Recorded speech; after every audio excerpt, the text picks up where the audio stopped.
Nabiktima na ba kayo ng fake news? Dahil napakaraming misleading social media content para lang makakuha ng likes at views. Paano natin malalaman kung alin ang tama at totoo? Yan ang ating alamin sa kaalaman ng lahat.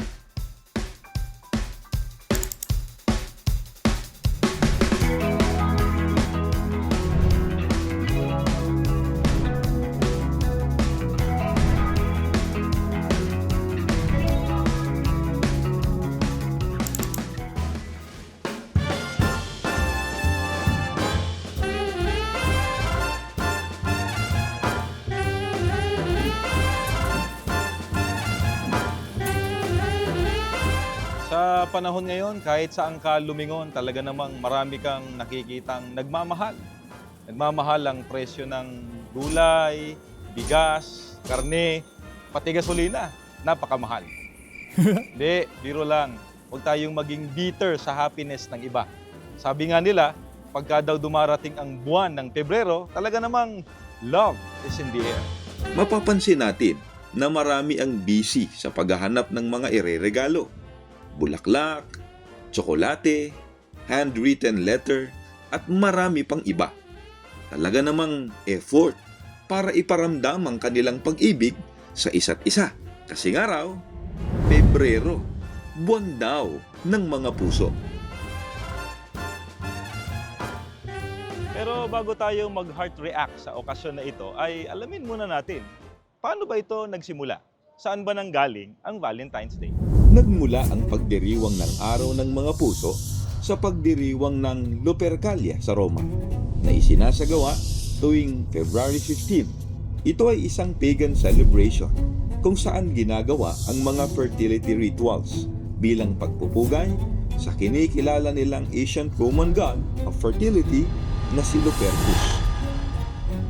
Noong ika-5 siglo, sinubukan ng simbahang Katoliko na isa Kristiyano ang paganong pagdiriwang na ito.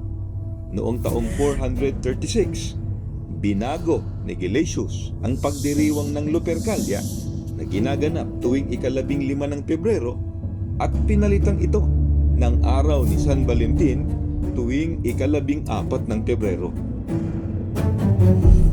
Take note mga kaibigan, ang Valentine's Day ay isa na naman palang isinakristyano paganong pagdiriwang.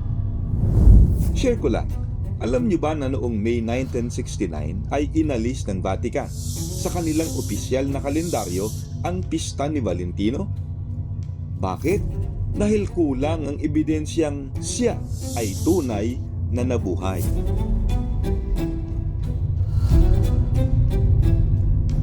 Kaya ang tanong ngayon ay sino nga ba talaga si Valentino? Ayon mismo sa Iglesia Katolika, may 22 kinikilalang santo na ang pangalan ay Valentino. At ayon sa kanilang mga sanggunian, may 3 alamat o legends lamang na iniuugnay sa Valentine's Day. Ibig sabihin sila mismo hindi sigurado kung sino talaga si Valentino. Pati ba naman dito ay may secret Valentine? Baka naman siya si Cupido. Si Cupido, ang karakter na karaniwang iginuguhit na batang mataba, may pakpak, may daladalang palaso, at kaya daw pilitin ang puso mong magmahal kahit ayaw mo. Hindi siya si Valentino. Siya daw ay anak ni Venus, isang Diyos-Diyosa ng pag-ibig ng mga Romano. Si Valentino, alanganin kung existido.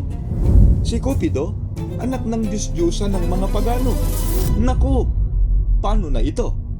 May mga tao naman na hindi Katoliko na nagse-celebrate ng Valentine's Day dahil sa kanilang cultural o personal choice. At meron din namang hindi nagse-celebrate. Kabilang dito ang mga kaanib sa Iglesia ni Cristo. Kaya itinatanong ng iba ang ganito.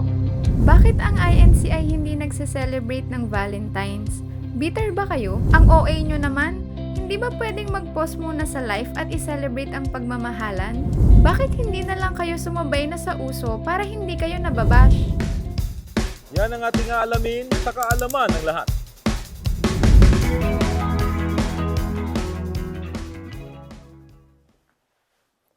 Magandang araw po sa inyo mga kaibigan. Para po sa kaalaman ng lahat, ang mga kaanib sa Iglesia ni Cristo ay hindi po nakikiisa sa pagdiriwang ng Valentine's Day. Hindi po dahil sa kami po ay bitter. Narinig at napanood na po natin kanina na ang pinagmulan ng Valentine's Day, maging ang mga iba't ibang kaugalian, gawain, paniniwala at tradisyon ukol dito ay mula sa mga pagano. Ano po ba ang bili ng mga apostol ukol sa mga gawaing pagano? Mabuti alamin po natin dito po sa Efeso. Sa 4:17, ganito po ang pahayag. Kaya't ito ang masasabi ko sa pangalan ng Panginoon. Huwag na kayong mamuhay na gaya ng mga paganong walang kabuluhan ang mga iniisip. Doon naman po sa nagsasabi na, ang OA nyo naman, hindi ba pwedeng mag-pause muna sa life at i-celebrate ang pagmamahalan? Mga kaibigan, ang pagmamahalan ay hindi po seasonal lang. Ganito po ang itinuturo ng Panginoong Hesukristo sa Juan, sa 13:34 hanggang 35. Isang bagong utos ang sa inyo'y ibinibigay ko, na kayo'y mangag-ibigan sa isa't isa, na kung paanong iniibig ko kayo, ay mangag-ibigan naman kayo sa isa't isa. Sa ganito'y makikilala ng lahat ng mga tao na kayo ay aking mga alagad, kung kayo'y may pag-ibig sa isa't isa. Mga kaibigan, lagi nating tatandaan na ang love o pag-ibig sa ating mga kaibigan, kamag-anak, o sa ating special someone ay pwede nating maipakita at mapatunayan araw-araw. Hindi nangangailangan na Valentine's Day lang. Lalo pa nga at ang Valentine's Day ay gawaing pagano. Doon naman po sa mga nagsasabi na, bakit hindi na lang kayo sumabay sa uso para hindi kayo nababash? Ganito naman po ang mababasa po natin mula sa Biblia. Sa Roma 12:2. Stop imitating the ideals and opinions of the culture around you, but be inwardly transformed by the Holy Spirit through a total reformation of how you think. This will empower you to discern God's will as you live a beautiful life, satisfying and perfect in His eyes. Narinig po ninyo ang sabi ni Apostol Pablo, tumigil na kayo sa panggagaya sa mga mithiin at mga opinyon ng kultura sa paligid ninyo. Paano matitiyak na ang magagawa po natin ay ang tama? Ang sabi po, maunawaan natin ang kalooban ng ating Panginoong Diyos. Kaya kapag mayroon tayong pinagpapasyahan para sa ating buhay, kinakailangan po natin na isinasaalang-alang lagi kung ano ang kalooban ng Panginoong Diyos. Hindi po dapat na nakabatay sa kung ano ang uso, hindi sa opinyon, at hindi po nakabatay sa sarili lang nating pakiramdam.